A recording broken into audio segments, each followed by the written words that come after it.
Les fondations de la société sont ébranlées. Les femmes sont de plus en plus nombreuses à réclamer l'égalité des droits, à rejeter le rôle que leur a assigné la tradition. Symptôme d'une société qui craque sous la pression du changement. Ce qui était privé devient public. Ce qui était condamné est en voie d'être accepté.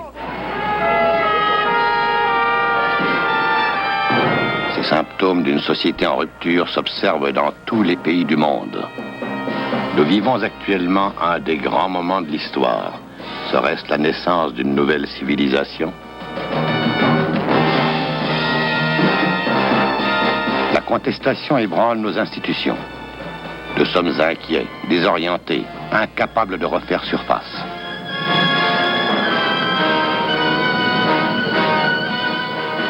Nous vivons dans une agitation constante qui nous est imposée.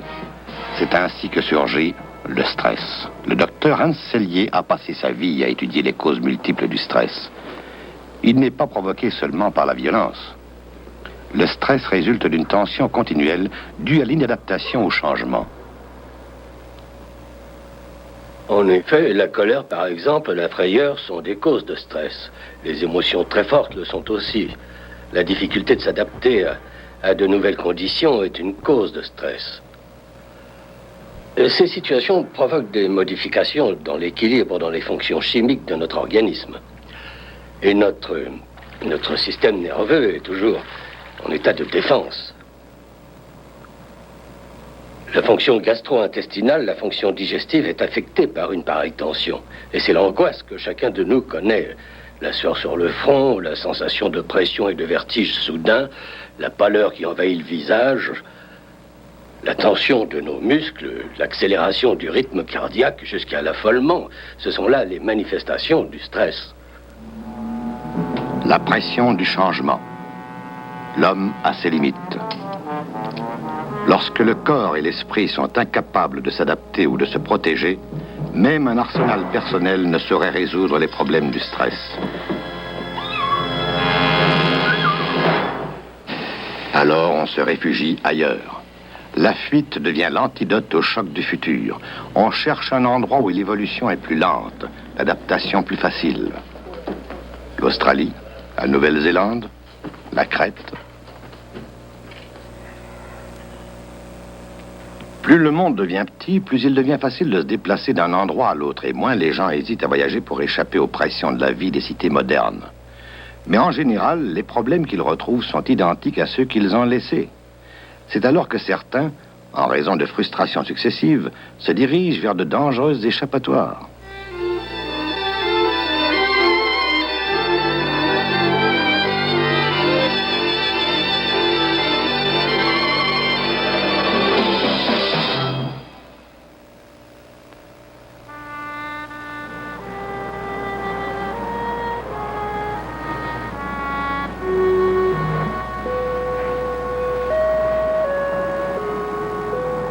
En 1969, on nous a rapporté que le docteur Nefak de Russie soviétique, membre de l'Académie des sciences, a prédit que notre société allait faire une course génétique qui serait en quelque sorte l'équivalent de la course à l'armement actuelle, ce qui veut dire que la science pourrait développer la génétique de telle façon qu'elle serait capable sans doute d'accroître l'intelligence, donc de créer le véritable génie.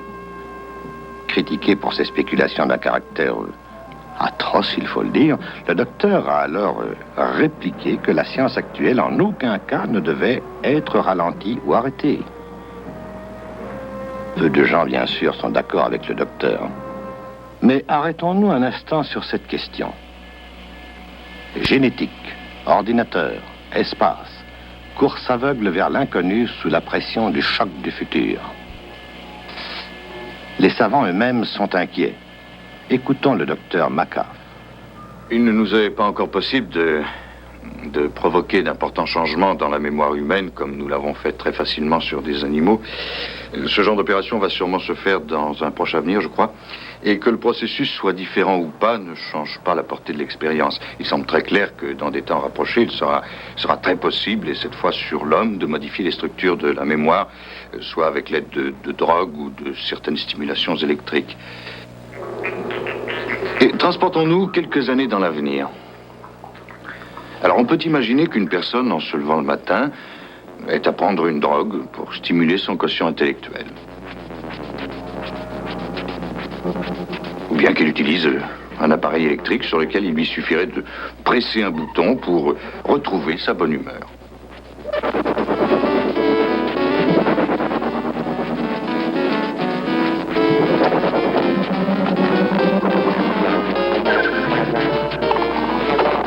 Il nous est possible d'acquérir un certain contrôle sur les fonctions cérébrales. Nous l'avons déjà fait. Ainsi, cette personne qu'on nous a montrée pourrait être le prototype d'une société susceptible de nous apparaître comme la victime d'un système régi par la biotechnologie. Elle serait conditionnée, perdrait alors l'exercice de son libre arbitre, elle serait alors obligée de se stimuler, de se droguer en permanence, chaque jour, parce qu'elle n'aurait plus en elle la force de choisir ce qui lui serait nécessaire. Elle dépendrait alors entièrement de ces stimulants, sans pouvoir s'en libérer.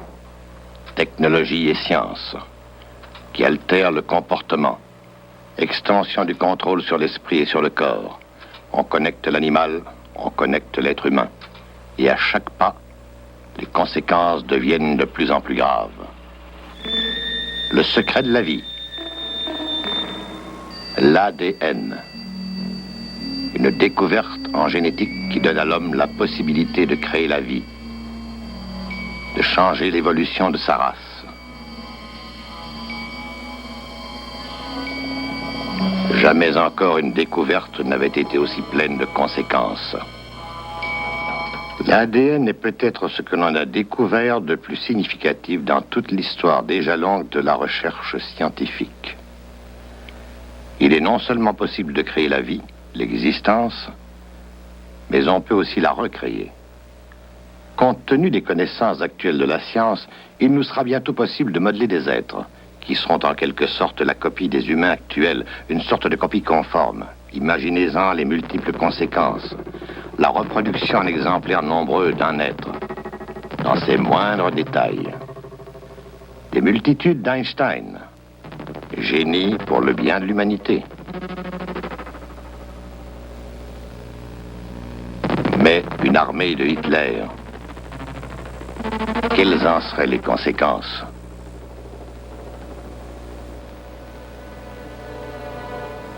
Voici une expérience de réanimation d'un être vivant après congélation. Lorsque le voyageur du froid se réveillera, que verra-t-il? Que les progrès de la science nous entraînent souvent à faire des spéculations erronées.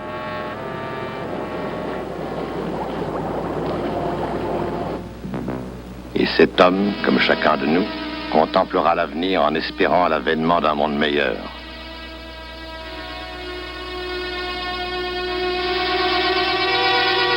Depuis toujours, nous avons projeté des images fantaisistes de notre vie future. Par anticipation, nous avons imaginé des cités gigantesques, des supermétropoles, des tours vertigineuses, une circulation démentielle réglée par ordinateur.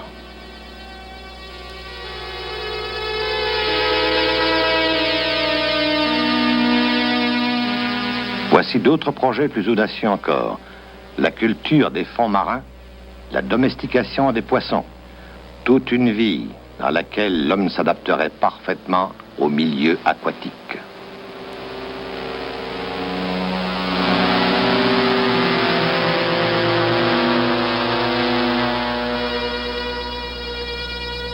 Et l'espace. Quand le voyage spatial sera devenu une routine, lorsque d'élégants vaisseaux glisseront dans le ciel vers des mondes nouveaux encore inconnus, où l'on pourra prendre des vacances dans une cité tranquille sur la Lune.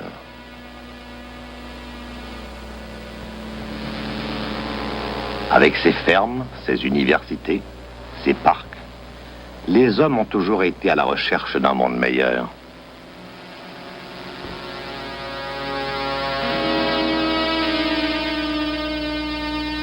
Ne pourrait-on concevoir un astéroïde équipé comme un vaisseau spatial ? Un monde intérieur dans lequel des générations de voyageurs traverseraient les galaxies.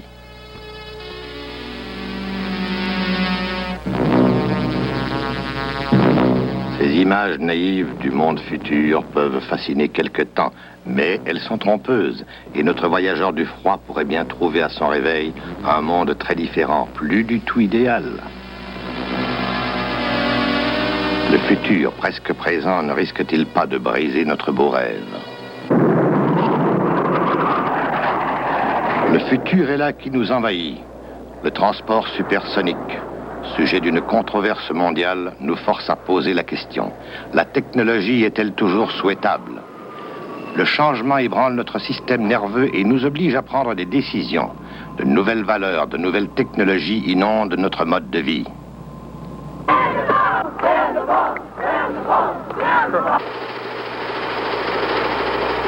La pression du changement remet en question tout ce qu'on nous a enseigné.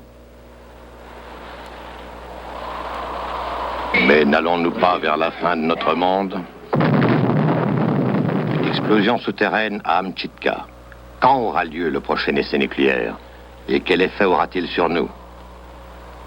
Échapper au changement de la société devient de plus en plus difficile. L'évolution est nécessaire, mais elle doit se faire sous notre maîtrise. C'est la question que pose le choc du futur. Une vue profonde et claire sur le monde en marche pour comprendre, pour savoir de quoi demain sera fait.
L'impact du choc du futur ne dépend pas de la nature de ses victimes. Celles-ci sont partout. Mais il y a partout aussi des gens qui, tout en étant des chercheurs, reconnaissent que nous courons un danger et essaient de comprendre l'avenir.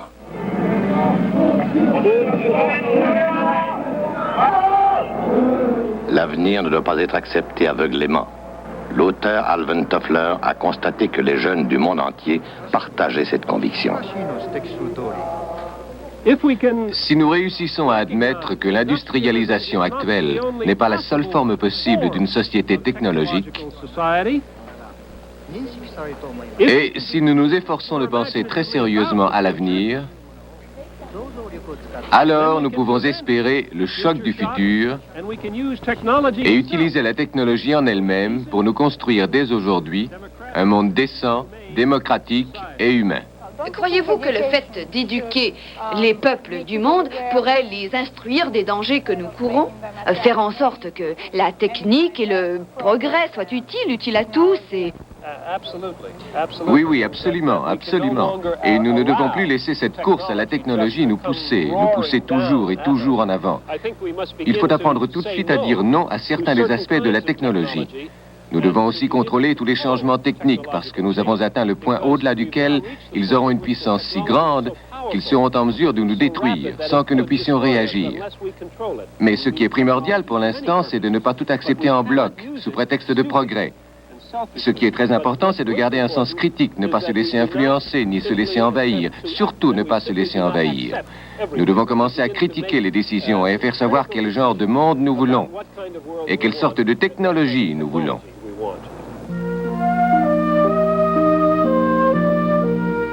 Et nos enfants? Réussirons-nous à leur épargner le choc du futur? Ou bien sont-ils destinés à souffrir encore plus que les hommes d'aujourd'hui? La direction que nous avons prise risque d'avoir de graves conséquences. Les choix que nous ferons détermineront leur avenir et la nature du monde dans lequel ils évolueront. Il est encore temps pour nous d'agir.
Le changement est accéléré. C'est l'essence même du choc du futur. Pour le percevoir, pour le saisir et pour le contrôler surtout, nous devons cesser de croire à certains clichés. Les valeurs actuelles tendent à disparaître. Les concepts de famille, d'amitié tendent à se dissoudre. Que nous le voulions ou non, le changement est là. Et si nous tenons à ce que l'impact ne nous soit pas fatal, nous devons réagir. Et sans attendre. Sinon, la collision avec notre futur sera terrible. Nous ne devons pas l'oublier.